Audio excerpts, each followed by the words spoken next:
Welcome. Thank you for coming to our session. We're so happy you're here. This is sharing lessons on building inclusive technology systems in person and in virtual spaces. I'm Janet Peters. I'm the project director of the Center on Inclusive Technology and Education Systems, and I'm co-presenting today with Maggie Pickett. And we'll introduce her in a second. We're just going to set the stage with this lovely quote that says, "Start where you are, use what you have, and do what you can." And we would say that in this past year of working with districts across the nation for our project, this quote has been very meaningful and applicable. And I think that we should just carry it deep in our hearts that we start where we are, we use what we have, and we do what we can. And we've been proud to be part of that. So as mentioned, I'm Janet Peters, and this is Maggie Pickett. She's a technical assistant specialist at CAST and on the Sites and National AIM Center projects. So today, we want you to reflect. We have a bit.ly link set up for a reflection document, and that's at bit.ly/OSEP-PDConf. And OSEP is capitalized and PDC of conf is capitalized. So take a second to pause this video and find that link, and please share your reflections and your thoughts about this session as we go through the presentation. So what this session is about is we are sharing a little bit of information about what CITES is and the CITES framework, but specifically lessons we learned through our work with partner districts as we adapted to waves of COVID and what that meant for schools as they made decisions about COVID and then are settling into what the new educational environment is going to look like. So we hope that you walk away today with a couple of things. First of all, to know and understand the purpose of CITES and the CITES framework and how it's being developed.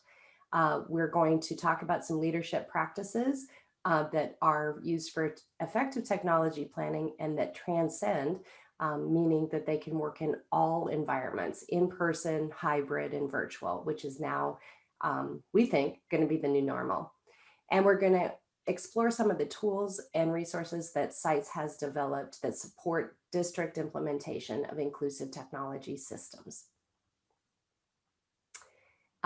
This is a very quick session. So our agenda, we're going to be very fast-paced with an overview of the CITES project and the CITES framework.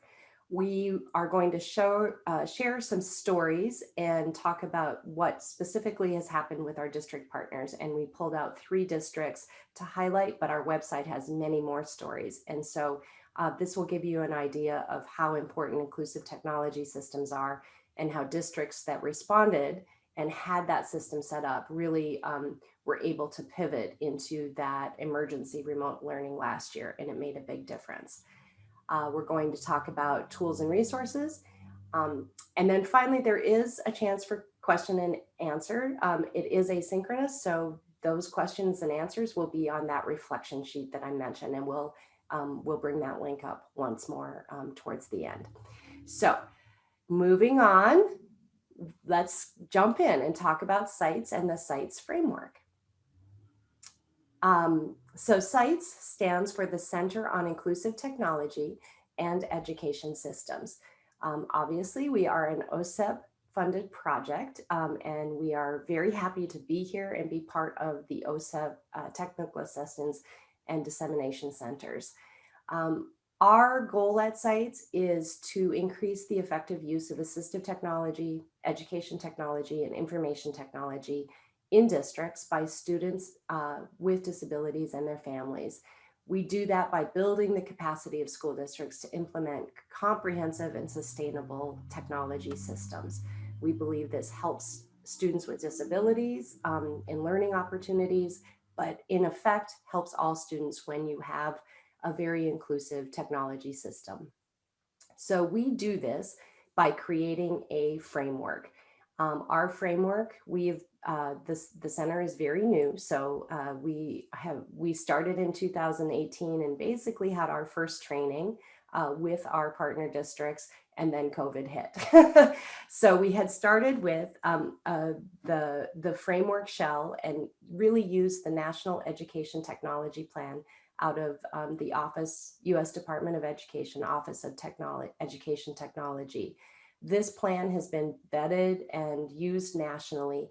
And so we decided not to recreate the wheel, but to build on the important work done with this technology plan, but to dive deeper. So it takes the basic framework of this plan and offers some how on universal design for learning, how on accessible educational materials, and how assistive technology works within a district education technology plan. So our categories for the CITES framework that we are developing in phases are leadership, infrastructure, teaching, learning, and assessment. And as mentioned, we are developing the CITES framework, really making the details of each of these categories in a phased approach. So we have just completed leadership and mostly have resources and information on the leadership area. But throughout the life cycle of this project, all of these categories will have information for districts and tools to support, because they're all part of creating an inclusive technology ecosystem. So as I mentioned, we are in the leadership phase, or we've just completed the leadership phase of the CITES framework development work. And to just give you a little bit of information about how we are developing the framework, we're, as mentioned, using the National Education Technology Plan as a model or a foundation. We are doing a landscape analysis from the research literature. So we're making sure that our practices are evidence-based and supported by research. We have partner districts, and we do in-depth surveys and interviews with what we are calling knowledge development districts. And those districts have excelled or are exemplar models in one or more areas that we are working on for the framework. And then we have 7 brave and committed districts throughout the nation that are testing and giving us iterative feedback on the framework as we're developing it. So that's really where we have lots of information about what works and what doesn't with in creating and sustaining inclusive technology plans. So at this point, we're going to share lessons that we have learned from our districts. I do want to just put a plug in for our video at the booth video. So we have overviews of more in-depth information on our leadership practices, as well as these continued stories that we had from COVID, our CITES COVID-19 response. And with that, I will turn it over to Maggie Pickett from the CITES project. Awesome, thanks, Janet. So there were a lot of lessons that we all learned during COVID-19, and we're just going to share some of the lessons that 3 of our partner districts learned. 2 of our partner districts, as Janet had mentioned, are those brave districts who are helping us really refine the framework as it's being developed. They're part of our framework development districts, seen here in yellow. One of our districts that we're going to highlight today is part of our knowledge development districts. Each and every single one of the districts that we work with could have a wonderful story to share with us today. These are just 3 that we felt really embraced some of the work that we were trying to communicate for the purposes of today's session. So the first one is Loudoun County Public Schools. There are 3 main things as you watch the video that we want you to take away, key components of this content. First, the focus on accessible materials to meet the needs of all kids in their district. Second, focus on the resources that were organized and how they were organized in a way that really prioritized and displayed each of these resources as part of their district-wide technology implementation. And finally, they had a site that was very specific to special education that was created to share resources for students and populations with very specific needs. So check it out. Hello, everyone. My name is Chris Bouguet, and I am the Assistive Technology Specialist for Loudoun County Public Schools, which is in Northern Virginia. Loudoun County Public Schools has always known that collaboration among different departments is a key to success in the area of accessibility. At the time of the closure, 3 immediate steps were taken with regard to ensuring accessibility. The first was for curriculum supervisors from the Department of Instruction to lead interdisciplinary teams to curate content to provide to families. These teams included personnel from the Office of Special Education to ensure a focus on accessible materials to meet the needs of all learners. Once curated, the next step was to organize the resources in a fashion most consumable for families. A continuity of education website was created, which shares resources organized by elementary, middle, and high. Resources pertaining to accessibility were prioritized and prominently displayed at the top of each site. Additionally, a site specific to special education was created to share resources for populations with specific needs, such as adapted curriculum, augmentative/alternative communication, blind and visually impaired, deaf and hard of hearing, variable fine and gross motor abilities, early childhood special education, specialized reading and math, and transition services.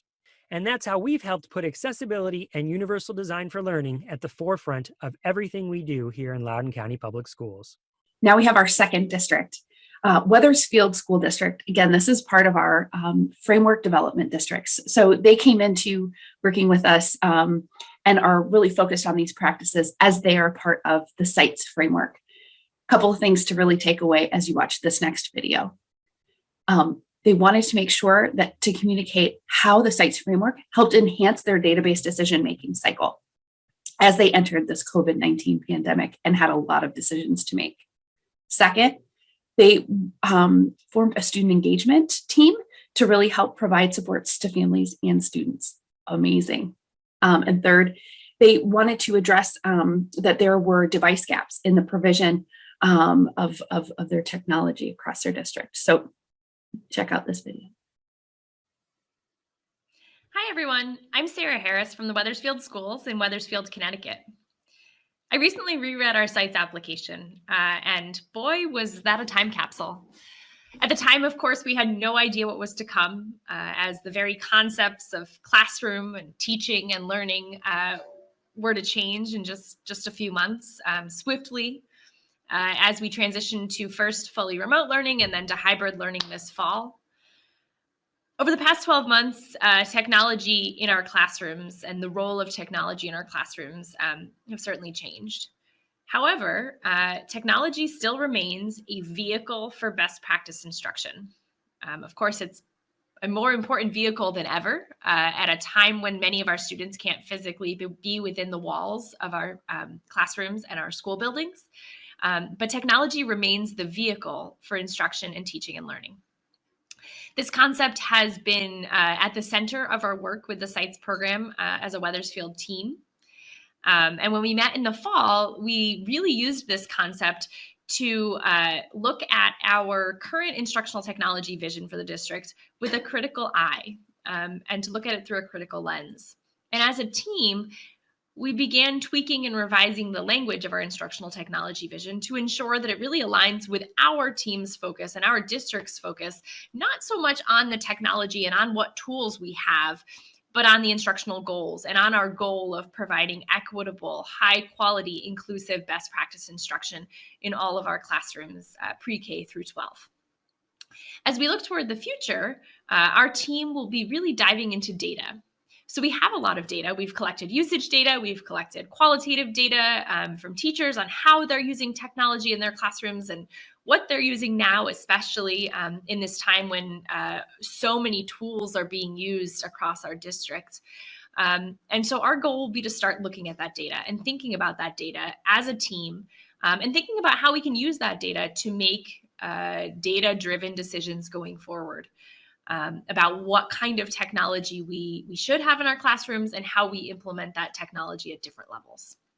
And then the second piece, as we look toward the coming months, will be to begin focusing on the universal design for learning and learning more about it as a team later this year and as we look into next year, and thinking about how the concepts and strategies behind the universal design for learning really go hand in hand with the goals of the SITES project. So developing inclusive technology ecosystems, and then again, even beyond the technology, how can we develop classrooms that are inclusive ecosystems in general. Perfect. Our third video comes from Grossmont Union High School, Grossmont in California. Grossmont, again, has some really great takeaways. Three things. The first would be their enhanced collaboration across district departments. Also, their team was always looking for ways to meet students where they were with their technology needs. Fantastic. And the third thing to take away as you listen to this video is just the persistence of connecting with families during COVID-19 and how important that was for their plan. Check this one out. Hello from Grossmont Union High School District. We are so excited to be on board with Sites, and one of the best things that has come out of our work so far with Sites is that we've been able to identify some real areas of need in terms of our assistive technology. And we're also really proud that Sites has sort of illuminated a need for internal partnering. And so our team that we put together for Sites had this insight that, oh my gosh, we should be meeting as a team internally beyond just when we get together for Sites, because we were uncovering so many things in our Sites meetings. We decided to have a meeting, sort of off the books of Sites, and it was wildly successful. We identified some initiatives and things that we wanted to work on. We were able to redefine our mission with Sites guidance. And then we're really proud that we set up a series of ongoing meetings between our special education team and our educational or instructional technology team. And now we meet once a month on an ongoing basis. And, we can tackle some of our Sites work in those meetings, but we're not limited to the scope of Sites. And so, especially during distance learning, we've been able to have conversations around what are the distance learning barriers for our students, in particular our special education students, but all of our diverse learners, and how are we addressing those? What can we do? And maybe trying to get a step or two ahead of the distance learning curve so that we're really planning for those students with barriers to learning. And so those ongoing meetings have been a really awesome, unexpected side effect of our work with Sites. And so we're really grateful for that. And we're excited to see where this continues to go. We love that it's helping us to support students during distance learning, but we're also excited to see once we return to a more traditional format, or if we return to a more traditional format, or if we don't. What if COVID opens doors for students who are doing well learning online? So we're open to those conversations and more poised than ever to be able to respond in a way that supports all of our diverse learners in Grossmont Union High School District. Thanks so much, Sites, and we'll see you next time. Awesome. So we have a lot of great work that our districts are really proud of the work that they've done and engaged in during this pandemic.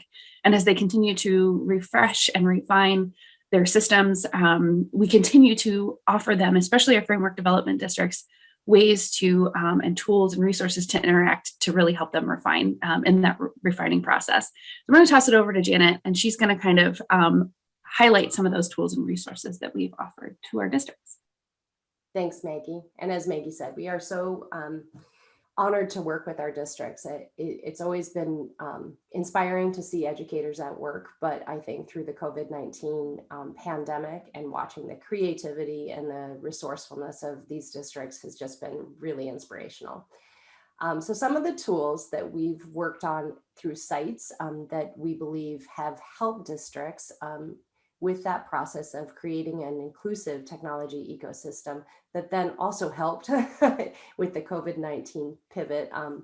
We have some case stories of exemplar districts that we've mentioned, our knowledge development districts. Those are available on our website, and they have some really great just practical information about how to do this work on the ground.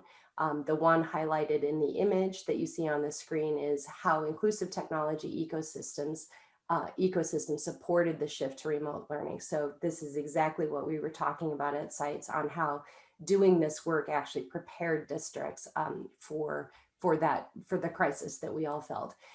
These links are going to be in the booth, so the resources are there to download. They're available on our website, and they'll be available in the YouTube description of this video as well. At sites, as I mentioned, we go back one, sorry. At sites, as I mentioned, we started right almost in the middle of COVID. And so we did have a COVID-19 response, and we provided some very specific webinars and vignettes about COVID-19 and the pivot and the response and emergency remote learning. So we will have a link to our COVID-19 page as well that gives really specific information for that, that process, which will inform virtual learning in the future. And then we have, just regular tools to do this work with district self-assessments and guides and resources that way. Thanks, Maggie. So that information, as mentioned, can be found on our website, which is sites.cas.org. We have ways to implement the framework on our website that include tutorial videos on how to start this work, a guided process for implementation, and some interactive features. We're really hoping to create a nationwide community of districts that care and are working towards inclusive technology systems. And so we're all supporting each other and sharing resources and inspiration in that work. So let's take a quick view of the site's website as it currently stands. And as mentioned, it will grow in robustness as we continue with the project. So from the main page, the sites.cas.org page, you can see what's new. We still have a link to our robust COVID-19 resources, our latest in case stories from our knowledge development districts, and any upcoming events that we are participating in, either through CAST or through conferences such as this. If you want to dig deeper into the development process, we do have a page just focused on how we are developing the framework. This page will grow in resources as well and have a comprehensive where our literature reviews and landscape analysis, as well as our tools, will be available in this section. We are in the leadership phase, or we have just completed the leadership phase. So this section has the most resources, including a highlight of our practices and an overview of what the leadership practices, how to do this work, how to begin this work. We are really proud of our website. It can be used as a step-by-step, really thorough processed guide, or you can just dive into a just-in-time resource that works for you. Each area has an overview video, a link to the tools, our case stories, and then at the practice level, so if we go to create a community-wide vision and align goals, you will get some information about what that means.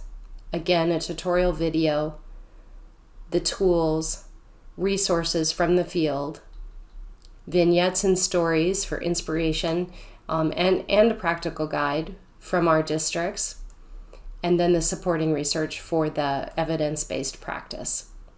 So that's a little quick overview of the website. But as I said, it's developing, so please keep in touch. Follow us on social media, sign up for our newsletter. So social media is here, and you can sign up for our newsletter down here and to subscribe to the CAST newsletter. As I said, this is a super short session. I really recommend going to the booth. We have more information and more videos there. Checking out our website on CAST and some of the other CAST, We Are a CAST project, resources on CAST that really focus on universal design for learning, which is a foundational piece of sites. And we're just so glad you're here. Thank you for spending your time. Let us know through the reflection document if you have any questions.